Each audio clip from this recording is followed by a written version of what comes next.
If you ever need an API key for ClickUp, let me show you how you can go about getting that. So go ahead and click your account on the upper right and click on the settings option here. Now look to the left hand side and you'll find ClickUp API.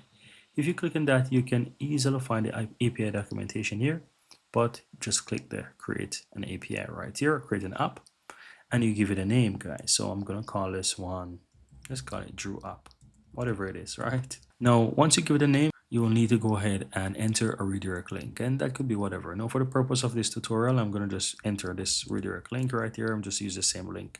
Just as an example, you need to put your redirect link for the app here, but you click on create, and you can see right away that you have your client ID and you have your client secret. So you can show it, generate it, whatever. But here you have it. You can copy it, right? Simple, highlight it, and you can control A, whatever it is. You have the details here, right? And so that's how you can easily go ahead and create an API for ClickUp or on ClickUp. That's pretty much it, guys. So there you have it, and that's it. You can always go ahead and find it. You have your redirect link. These things you can always go ahead and go back and change and redirect, and that's pretty much all that you have to do, guys. Very easy and very simple.